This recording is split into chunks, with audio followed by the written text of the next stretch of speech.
कलयुग में भी दानी मितवा। तुम्हें दिखाए कलयुग में भी दानी मितवा। तुम्हें दिखाए कलयुग में भी दानी मितवा।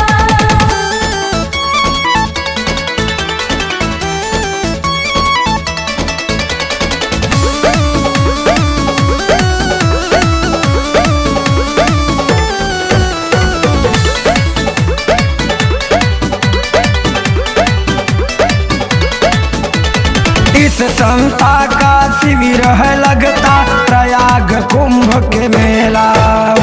इस संस्था का शिविर है लगता प्रयाग कुंभ के मेला। एक मास चलता भंडारा खाते संत दुहु बेला। होकर तृप्त संत सब, होकर तृप्त संत सब बोले आशीष वाणी मितवा। आओ तुम्हें दिखाए कलयुग में भी दानी मितवा। तुम्हें दिखाए कलयुग में भी दानी मितवा।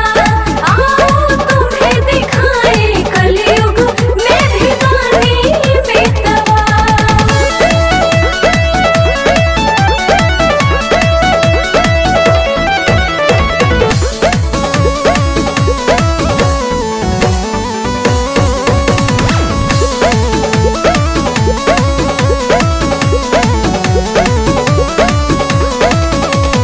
जयपति बाल मुकुंद नाम से बन रहा वेद विद्यालय। जयपति बाल मुकुंद नाम से बन रहा वेद विद्यालय। पूर्व सभ्यता फिर हो जीवित, केरल हो या हिमालय। ये है हर कमलपुर, ये है हर कमलपुर जौनपुर की कहानी मितवा। आओ तुम्हें दिखाए कलयुग में भी दानी मितवा। तुम्हें दिखाए कलयुग में भी दानी मितवा। तुम्हें दिखाए कलयुग में भी दानी मितवा।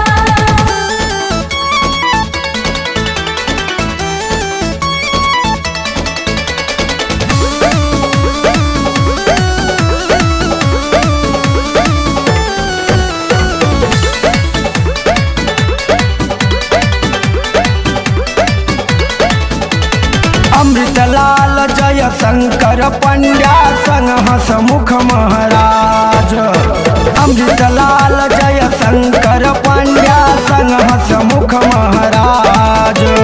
रावल भरत गिरीश पटेल हैं संस्था के सरताज। नीरव जी तू भाई, नीरव जी तू भाई संस्था के स्वाभिमानी मितवा। आओ तुम्हें दिखाए कलयुग में भी दानी मितवा। तुम्हें दिखाए कलयुग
गुलरिहा, लिखते श्याम गुलरिहा संस्था की कहानी मितवा।